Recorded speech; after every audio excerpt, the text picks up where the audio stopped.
We're doing this again before I was so rudely interrupted. Welcome to another edition of On Tap, where what we do here is we talk all things sports, NBA, NFL, NHL, Major League Baseball, everything under the sun. Did you guys, by the way, did you get your draft going? Fantasy draft? A lot of roster moves were made today in Major League Baseball, kind of final, a good chunk of them. The rosters are shaping out. Which draft engine do you guys use? Do you guys use Yahoo, ESPN? Looking forward to my drafts. Hopefully, I'll be able to get those done this week. Um, of all the fantasy drafts that are out there, you have basketball, NFL, hockey. I'd say my two favorite to play are baseball and definitely football. So I look forward to that. I try to get into NBA. It's a different NBA than it was from years ago. Now or with the NBA, all you do is just shoot 3 pointers. But nonetheless, we'll actually hopefully get into some NBA news as well, with the trade deadline that has come and gone. So yeah, definitely hit the subscribe button here if you're new, and like to do this type of this type of a video every week or every 2 weeks. Kind of cover what I have not been able to cover over the course of the week. And just kind of keep it smooth sailing. Where to begin? Well, I have a hero, and I would like to share my hero's name with you. Chase Daniels. Very definition of a serviceable backup. That's Chase Daniel. Serviceable backup. Try saying serviceable 5 times in a row.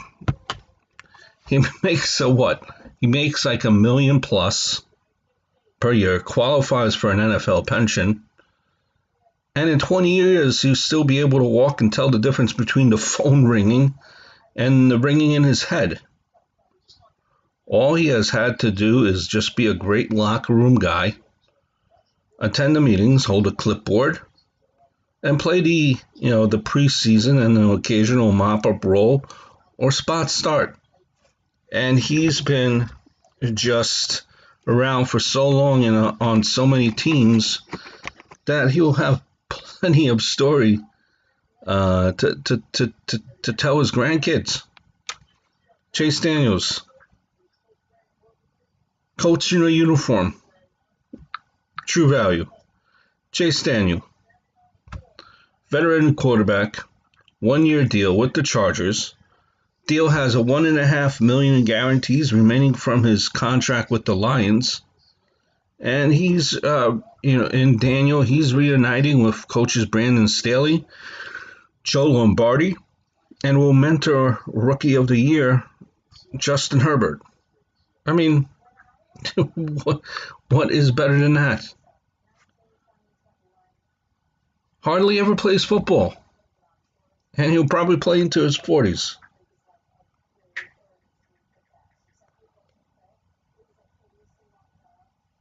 Interesting stats, though. Just, let's take a look at them. Kind of funny how we say mentoring in a way, but, that's mentoring is exactly what it will be. Chase Daniel in 10 years has started 5 games, thrown for 1,694 yards, 8 touchdowns, 7 interceptions, with a career quarterback rating of 85. Justin Herbert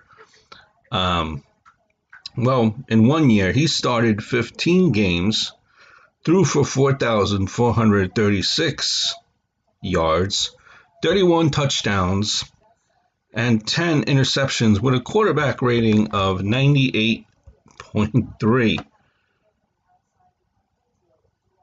How about that? Now, keep it in perspective. You could always learn from others. While Herbert's numbers are greater, Daniel has more experience. So, and Justin Herbert, he's going to get that, leadership.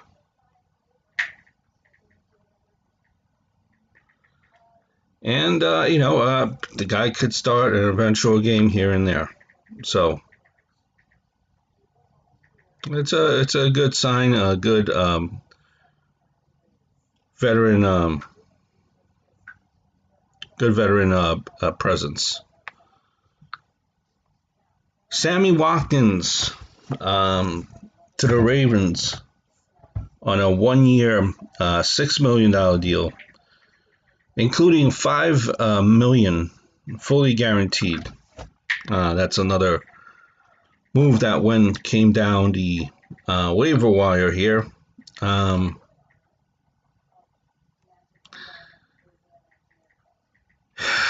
There was so much to be said about Sammy Watkins.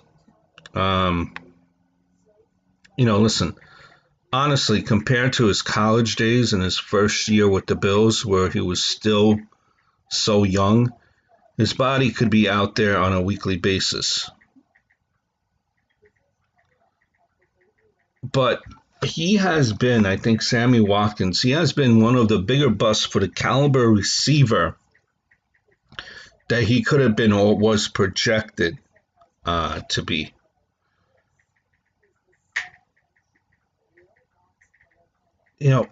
He hasn't played a full season since his rookie year, I believe.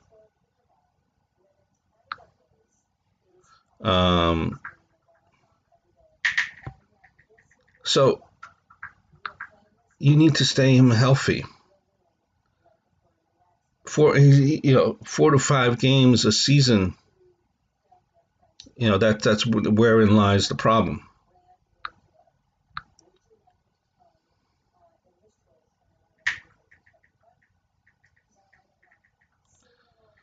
But listen, he in Kansas City, he was, I think from what I understand, was given the nickname Playoff Sammy, because that's really the only time he's been, healthy in Kansas City. Except this year. And, as far as, the Ravens, too, if you look at it, the Ravens kind of been desperate to sign. They were desperate to sign a wide receiver this offseason. I think, from what I understand, T.Y. Hilton was close to re-signing with them. And I think they were on the verge of getting him, and T.Y. Hilton said, no, I'm just staying. No thanks to money, no thanks to the money, and he decided to stay with the Colts.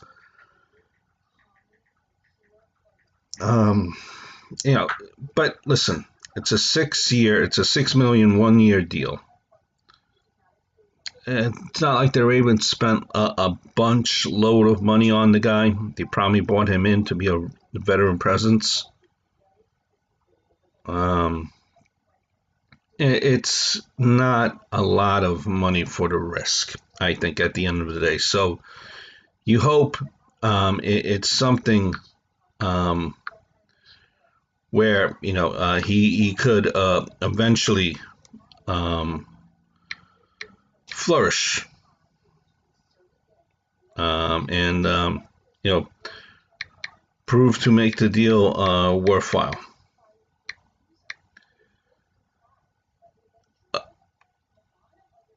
speaking of former Bills and Sammy Watkins, the Bills,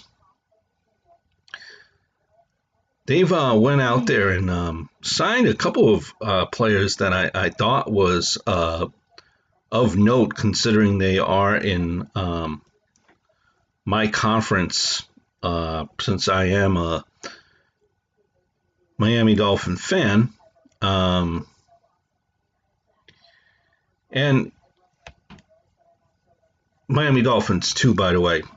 They definitely made some moves.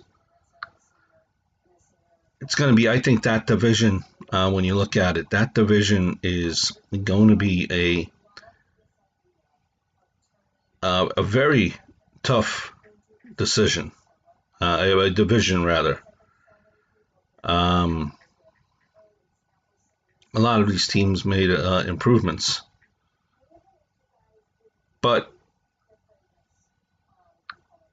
one of the players that kind of thought was worthy, that the Bills signed, that's Sanders, the wide receiver, Emmanuel Sanders. I think he's going to be wearing number 10 there, with a Buffalo. I believe it's number 10, right? I think it's number 10. I'm not sure. I believe it. Yeah, I think it's I think it's number 10. Emmanuel Sanders, remember to played with the Saints.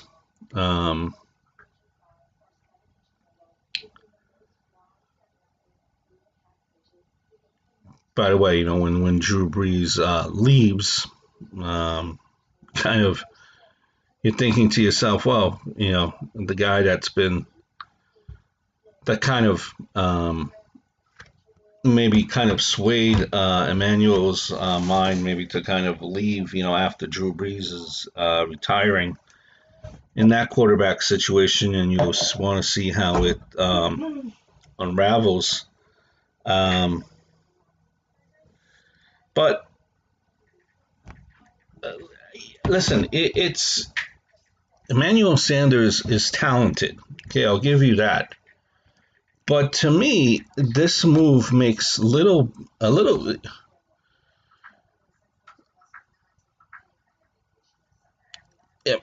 Do I listen? It makes a little bit of sense if you either feel confident about Gabriel Davis and feel Sanders gives him that one more year of development needed, or you're going to draft another young receiver. Sanders is a veteran with refined skills that can be a coach in that receiver room. Beasley is a slot receiver, but not a complete receiver. And Diggs, and Stephon Diggs, by the way, under Buffalo, how did you guys like that move of getting Stephon Diggs on your team? Stephon Diggs is still in his prime, trying to get his, so that you get a veteran that understands his role and gets a chance at a ring. But on the flip side there, you could have maybe even, I would probably tell you, paid $3 million more a year, and you could have had maybe a guy like a John Brown, perhaps, who is 3 years younger. $6 million, would you rather have saved it for the defensive line?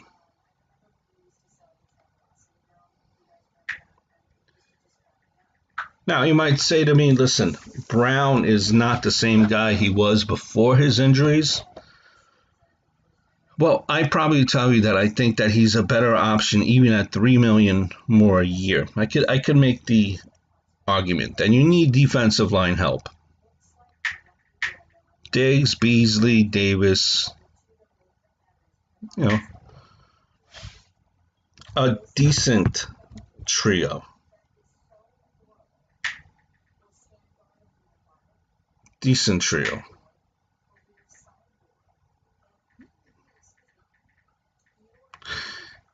And listen, Brown, for all the naysayers,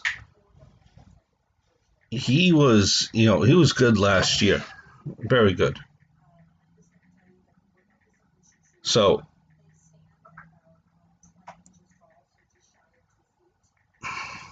kind of, it's up for discussion. However you want to, work around this and see, you could look at it many ways. Listen, by no means am I trying to tell you that Emmanuel Sanders is not a good receiver. I just thought, that the defense could have used a little bit more work. That's for sure. Listen, Emmanuel Sanders, to his credit, all due respect, he could help out with a couple of playoff pushes, right? Train your young guys. Remember, he is 34, though, and not many played out long, especially at a high level. Hopefully, you get some good play out of him, but you also have to keep on looking long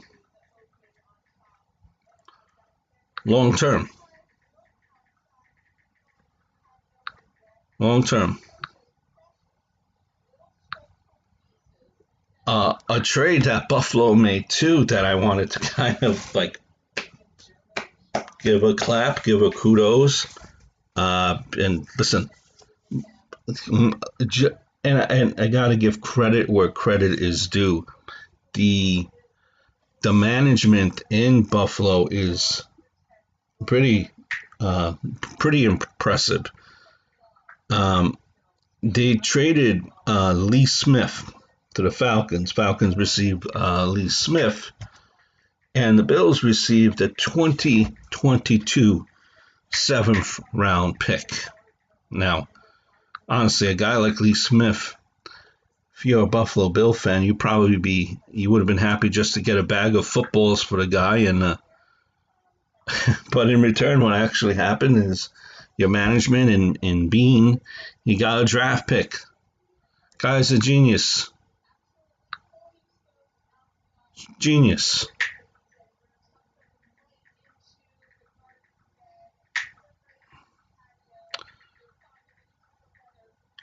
The guy did have heart, though. Okay, I'll tell you that much. Heart. But he also had mostly holding penalties. Okay? King of the false start. False start after false start after false start. False start. When you look at Lee Smith, though, okay, he was basically for lack of a better word, a undersized offensive lineman. Your run game, because of that, your run game might take a step back. That's a possibility when you lose a guy like this. But remember, he only played 23% of the snaps, right? That is a decent amount of. That's a lot of first down runs and closing out games with the lead. Remember, guy was a situational player. So, adios, Lee Smith, going to the Atlanta Falcons, and congratulations to the Buffalo Bills on a, guess what you call a trade well done. On the trade, well done. Baseball is quickly approaching us here, very much quickly approaching us. And I personally, I just want to give a little props or a little clap to who was once the Dark Knight, now no longer the Dark Knight. Not even really you really just a shell of his former self in Matt Harvey, because Matt Harvey went through a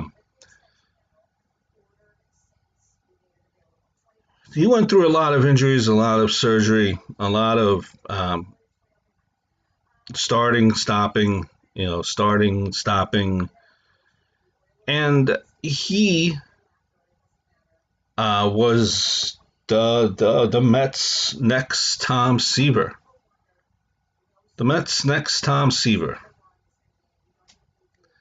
And he gave his heart, left his heart out on the mound. And the Mets did not appreciate it at the end of the day. They moved on, and Harvey, has bounced around from many organizations. But he did make the Baltimore Orioles team. He made it. He's going to be on the 40-man roster.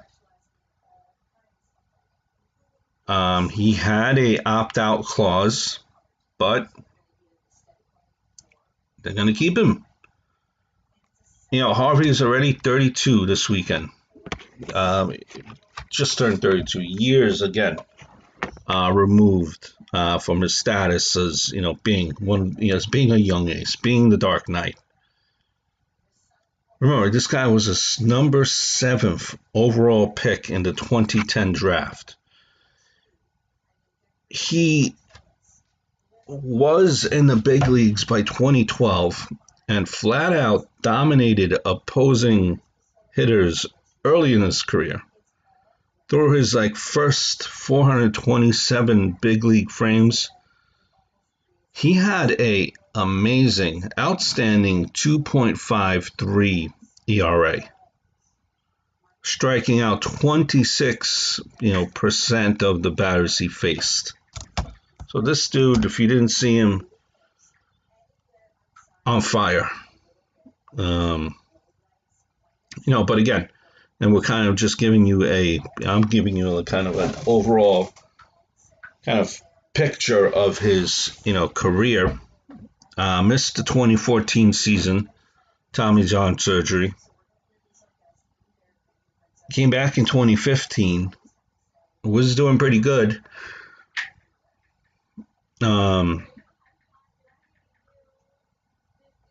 But had shoulder discomfort in 2016. Then you had the thoracic outlet surgery, and and for what it's worth, he had come back from it. Pitchers to even come back from that surgery, those stats are not remarkable at all. So he made it this far. He made his way back. But Tommy John, thoracic surgery, outlet surgery, just hasn't been able to fully regain his velocity, which is understandable. Trade to the Reds, play with the Angels. Tried to come back with the Royals in 2020. Nothing. Since he returned from the thoracic outlet surgery. He has, pitched 319 innings. And in those 319 innings, a 6.09 ERA, 365 hits, 67 home runs, and and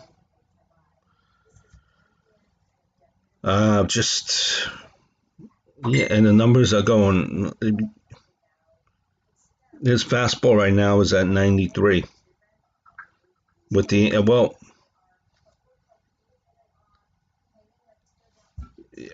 93 in 2019 was his fastball. That's where it topped.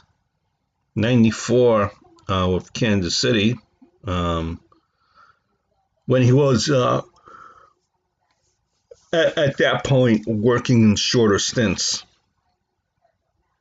You hope that you could catch lightning in a bottle. You hope again that you could catch lightning in a bottle with a guy like Harvey, because he has something. He has something there. It's just that he has not been able to kind of put it all back together again. He keeps cashing in. Because you have an idea of how starting pitching is needed and is wanted. Good starting pitching is hard to come across, and I've made numerous of Matt Harvey videos before. At this point, Harvey's career, I don't think he's going to be able to get that big type of payday contract anymore. Just because of his age, and really just because of his, injury history. I do think, though, if he's able to kind of put a 12 and 10 type of season together, or a 9 and 9 and type of season together, I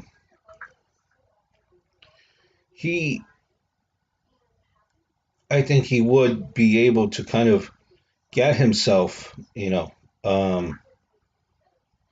2-year type of a contract, and see where it goes from there. But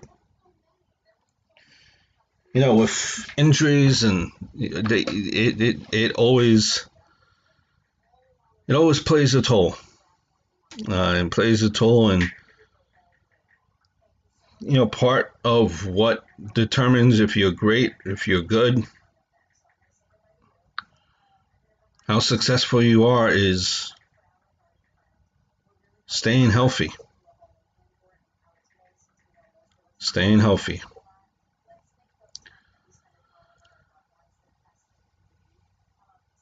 But again, you hope for Matt Harvey, and I personally wish to see him succeed. Baseball news as well. Gio Gonzalez announced his retirement. Veteran left-hander, 13-year major league career. He was in camp with the Marlins. Minor league deal. He said that donning a jersey of the Marlins, of all teams, go figure, was one of his biggest thrills. But he was in camp, and his body just apparently wasn't keeping up with his mind. and he decided to call it a career. Played with Athletics, Nationals, Brewers, White Sox, Yankees, Marlins. Quite a few organizations. When I think about his Washington run there, it was nothing short of excellent. He finished, I believe, at one point with them with Washington, finished third in the National League Cy Young voting. First season as a National. Inked a 5-year, $42 million contract extension with the Nats in 2012. I think he went on to spend, if I'm not mistaken, the next 7 seasons in DC under the terms of that deal. So he really kind of was firing on all cylinders with his team there in DC.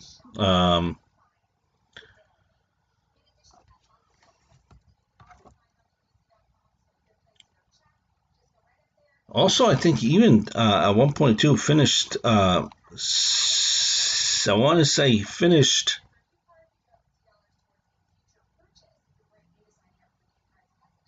I believe. I want to say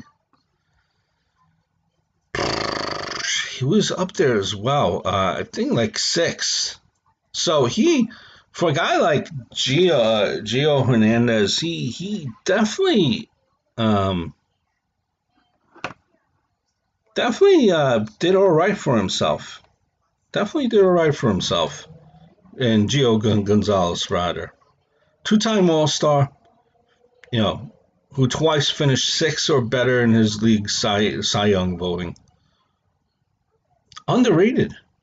And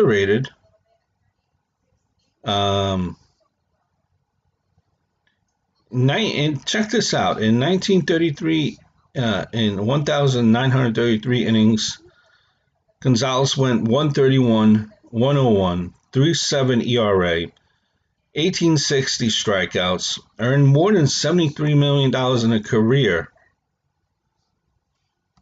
Wow. Go figure. Congratulations. Always, always a solid, dependable, middle of the rotation type of an arm. Job well done, Gio Gonzalez. We're going to take a break here as we'll grab a refreshment and get our thoughts in order. But I will leave you off with a video that I made earlier this week. And again, I beg you, plead you, and implore with you to subscribe to From the Bleachers Sports Show. We talk all things sports. Don't worry, we don't talk any of those boring sports. We don't do that. We don't talk about boring woman TV shows like QVC or Gilmore Girls.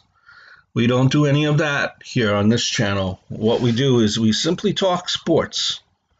And sports is what we do 24/7. And if you even like wrestling, guess what? We talk some wrestling here as well. Going back to a video from last time that we did chat here with you all. And that was a video that kind of was very, when I did this and I was thinking about this, very kind of, I didn't see it coming. It's rather, you've seen it coming and you're still kind of sad by it. Just because of what the guy has been through and what he has overcame.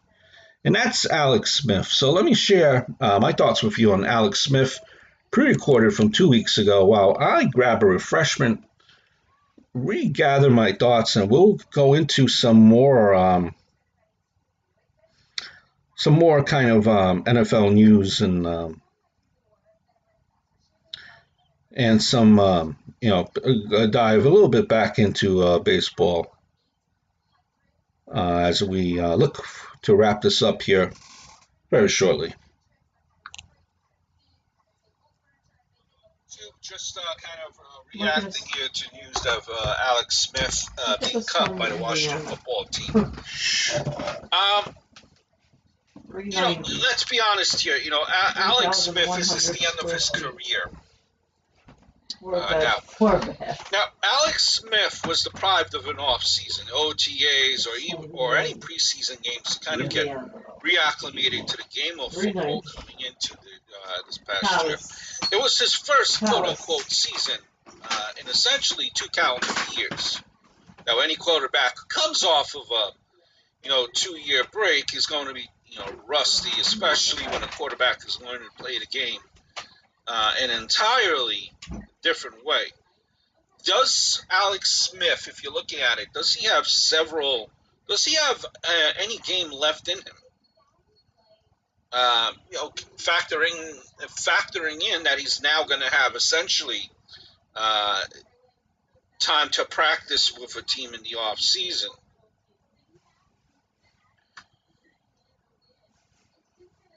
Now,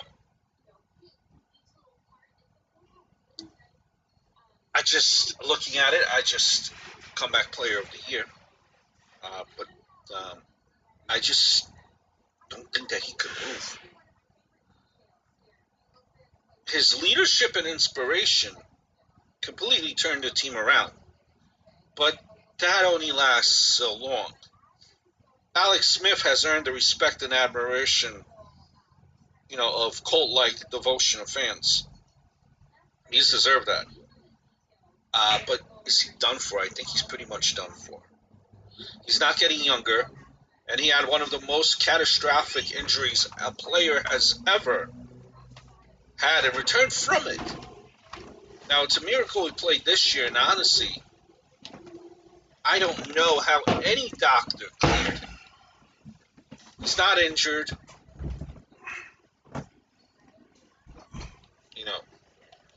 And that home is a palace. He's not injured. Did you find a Diet Coke in there? Is that mine? It was. Now you might say Alex Smith knows Alex Smith better than Alex. Nothing else to drink.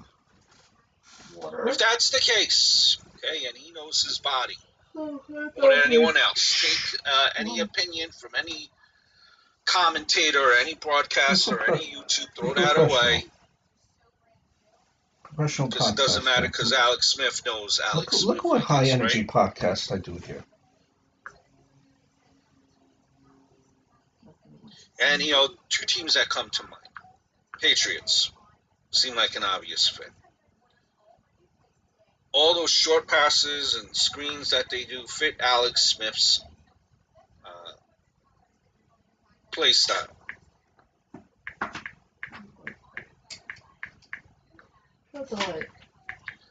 And the Jaguars, they make sense. Considering Urban Meyer coached him at Utah, and he'll be a great mentor for Trevor Lawrence. Now, he wants a chance to compete, I understand. That time.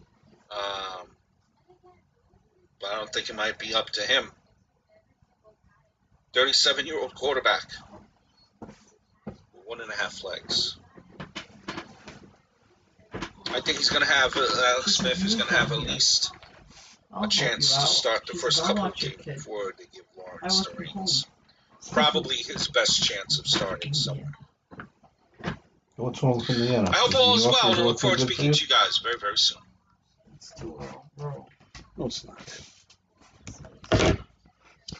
And we are back, ladies and gentlemen. I hope you're doing well. Thank you for spending your Friday night with me here. It's glad that we could have each other here to spend Friday night together.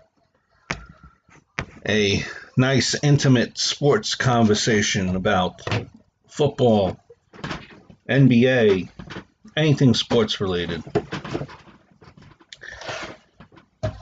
Video was about Alex Smith on the Washington football team. Kind of speaks, just staying on the topic of the Washington football team. Ryan Fitzpatrick signed with the Washington football team. Now, that signing, coming from a Dolphin fan, that signing, as much as you might be like, Ryan Fitzpatrick, like, this guy has been around the league. You have a young quarterback, and you really don't want to go with a guy in Ryan Fitzpatrick who's really not young. He's 38, 39. That's old in football world. But Ryan Fitzpatrick, by the way, he had it when I seen him play here as well in the New York metro area. When he was playing with the Jets, good year with the Jets, where they there was the best quarterback. When Fitzpatrick signed with you guys, he says that he has to prove himself again. What Fitzpatrick will do, it just amazes me whenever you listen to an interview of a Ryan Fitzpatrick. You would think that a guy like this would be kind of, I don't know, for lack of a better word, be pissed off because he's going from team to team, and he's starting again. But he's not. He has a great attitude. And in other words,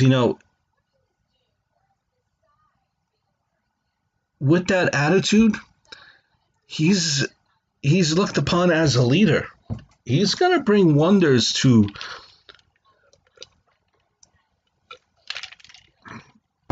your quarterback situation. He is a guy, best way to describe him, and having him, seen him play on my Miami Dolphins. He is a guy best kind of described as, he could be like a relief pitcher, if there was, or a relief quarterback, if there ever was such a terminology, such a thing. He's a guy that, being that you have a young quarterback, or do you even know who your starter will be?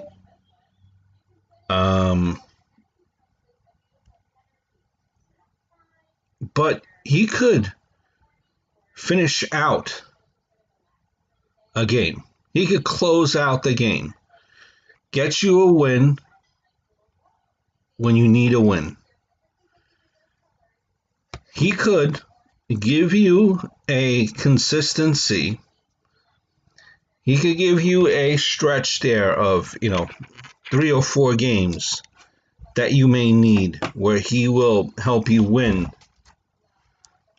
and maybe help your guy, your quarterback, who you feel will be leading your team, kind of help him get his head straight, maybe if he's having a bad couple of weeks.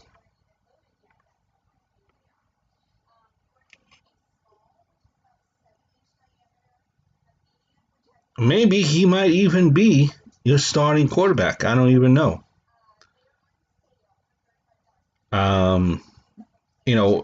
You hope you hope with the Redskins. I think the Redskins are not really set on anyone in particular to be the starter. I guess it will be a open camp.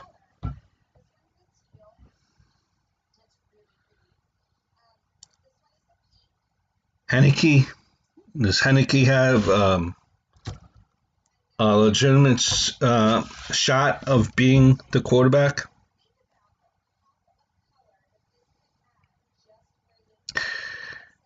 You hope that lightning could strike in a bottle.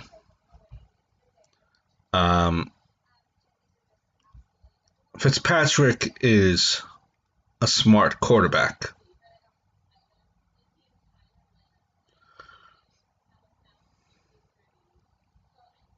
He is a smart quarterback.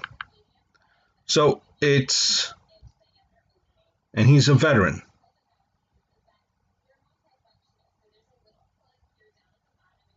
He's a veteran. And he has had some success, with teams like the Dolphins and the Jets.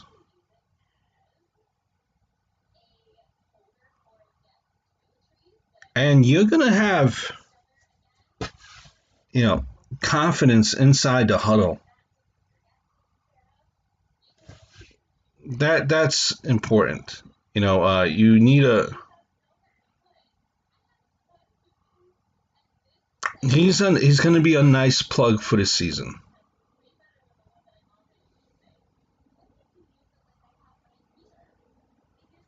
Going to be a nice plug for the season.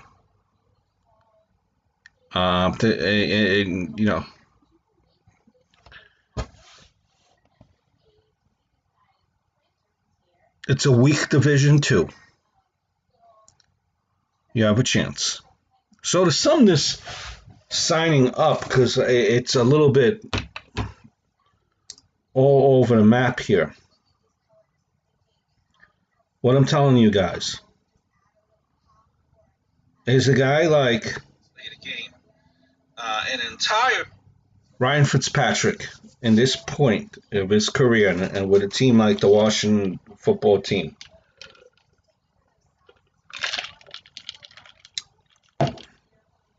He could be a mentor. He's a good closer type. And if he's going to be the quarterback for your team, he has a lot of confidence, a lot of experience, and that says a lot. Your division is also weak, one of the weaker divisions. And I think it's a division that's up for grabs.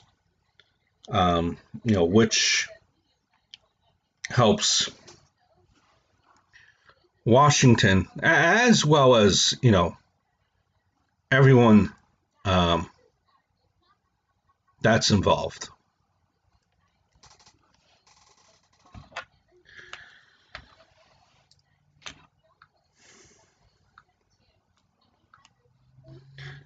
And just just if you guys ever noticed the football free agency just poof poof poof kind of flies, and it's very very quick, and it's like who's ever left without a seat, you don't want to be left without a seat. So that's one of NFL free agency. That's one of the funnest for me. Baseball is fun too.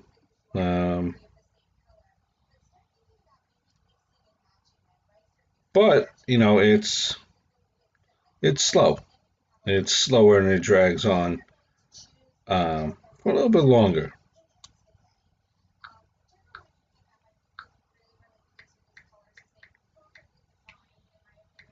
Guys, if you ever do have any questions, about my videos, anything you would want me to cover, I do, I beg you to leave it, in the comment section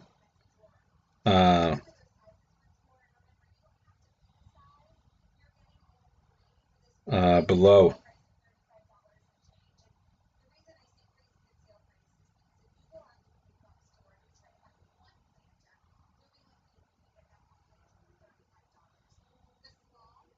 Do want to do kind of a, as we wrap this up here, kind of give you, and again, I do post quite often throughout the week, various topics, but do want to get into kind of, baseball, the 2021 season. We're finally going to get a decent amount of games. Kind of, and I love football. I love football. I could watch games and games and games over and over again. And I would say,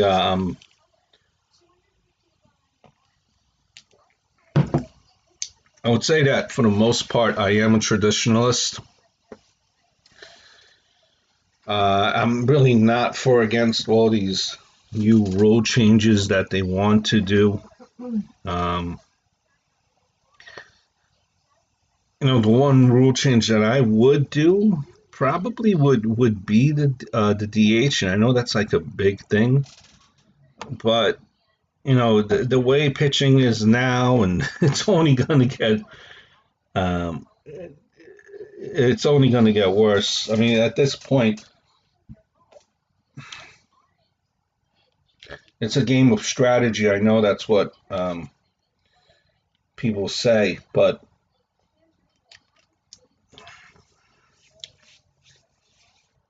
pitchers barely hit anyway now, always being double switches, or always being taken out when it's their turn to bat.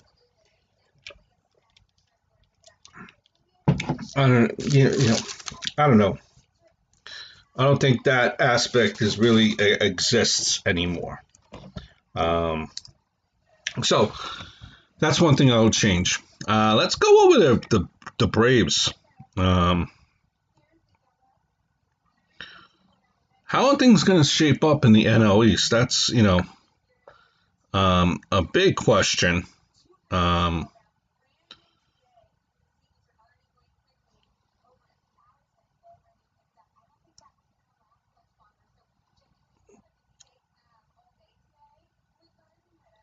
This team has a lot of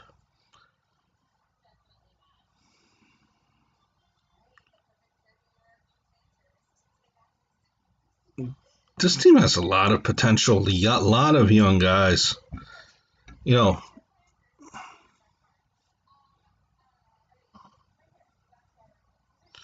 Tyler Matsik, right? You kind of are relieved. What's happened with Tyler Matsik. Been a first-round pick of the Rockies in 2009.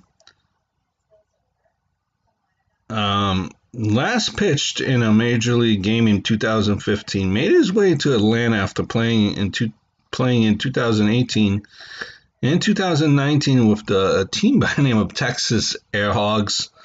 He struggled with control, including more walks than strikeouts in 2015. But he found his way to the independent league team and was able to kind of refine his mechanics to increase his control. In 2020, he recorded 43 strikeouts against only 10 walks, and he was a key member of the Atlanta Brave bullpen. Phenomenal. Only a handful of players who managed to play in all 162 games of a season, but in that shortened 2020 season, Surprisingly, only 15 players managed to play in all 60 games for their teams. 3 of them, Freddie Freeman, Dansby Swanson, Marcell Ozuna, played for Atlanta.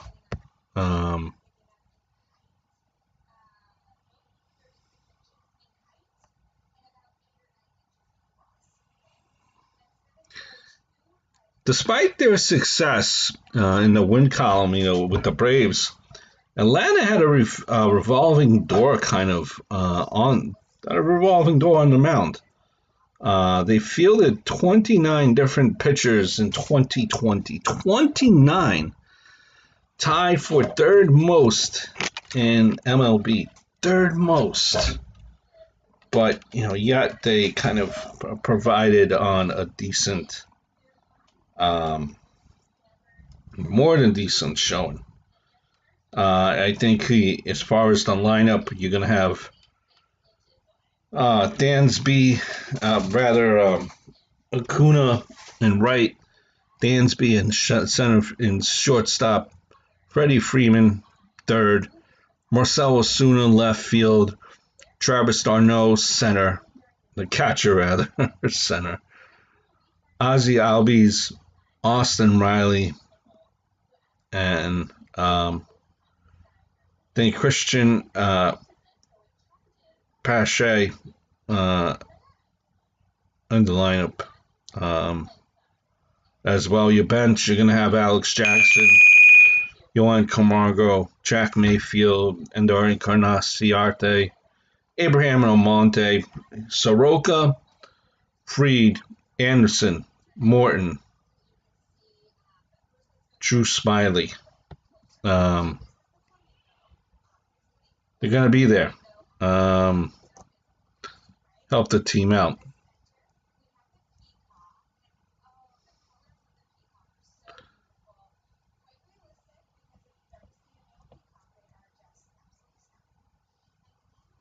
This is a good offense. They develop talent, the Braves, sign that talent, and act quickly and decisively to get the right pieces in free agency. You look at it now, it's paying dividends for Freddie Freeman. He stuck it out through the lean years. Now he's the MVP and might not even be the best player on his team with a guy like Ronald Acuna around. Ozzie Albies doesn't even get his due. Strong in every area, and he could be a perennial all-star. Kristen Pache kind of fell into the NLCS, but a great defender with all the twos. But you wonder if the guy could get on base enough to really be what we call a starter.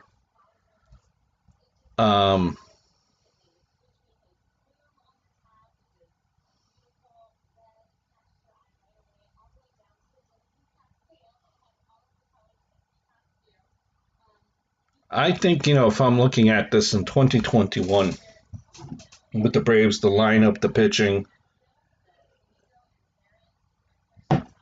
I'm going to go out there and predict that they will be they will make it in first place. There you have it. Prediction. Atlanta Braves to make first place. That's all for tonight, guys. I want to wrap it up. Do want to keep it at a manageable time frame here. We're approaching an hour. Again, I do thank you for watching. Hit the subscribe button. I hope I covered some topics that you guys like. If I didn't get to it all, I apologize, but there are more videos coming. Still trying to catch up from all the NFL free agency news as well. We're going to get into a lot of team previews as well in the coming days. So it's going to be a fun week here on the channel. I hope everything is well, guys. Until next time, mahalo.